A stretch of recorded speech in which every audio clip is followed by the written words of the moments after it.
de una chica que salió con el brazo izquierdo enyesado o vendado, mejor dicho, y donde explicaba dramáticamente que un policía le había estado rompiendo los dedos de la mano uno a uno. Vimos que el brazo vendado era el izquierdo y la mano que teóricamente el policía la estirava para desalojarla era la otra mano, no? És que és molt ridícul. S'agafen a que el policia m'agafa la mà dreta dalt a l'escala i jo surto amb la mà esquerra embenada. Per què? Perquè no es paren a mirar al mig de l'escala, que és que hi ha imatges, però clar, aquests no els mirarem, que es veu com em fan mal a l'esquerra. Finalmente esta misma chica confesó públicamente que no era verdad, que había mentido. Jo tenia la sensació i el mal de que m'havien trencat. I a més, com que el de l'ambulància també m'ho va dir, en aquell moment jo anava dient trencat els dits.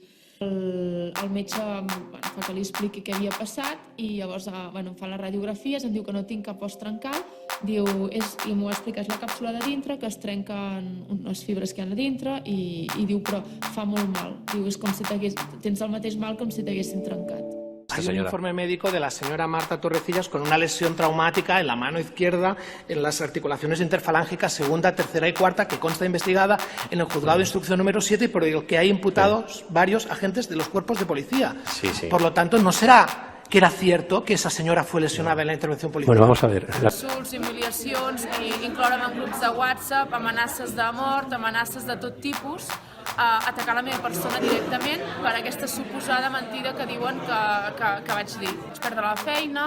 Jo vaig presentar una querella a la Policia Nacional, als dos policies, el que em tira per les escales més el que l'ajuda, i a part hi ha una investigació oberta per tota aquesta escretx que se m'ha fet. Quan la Fiscalia va rebre la meva querella, la seva idea era imputar-me. Llavors em volien imputar per calúmnies contra la policia i per diversos fets que vaig oposar resistència, etc. I llavors el que va fer el jutge és que va dir que no acceptava aquesta imputació i es va quedar.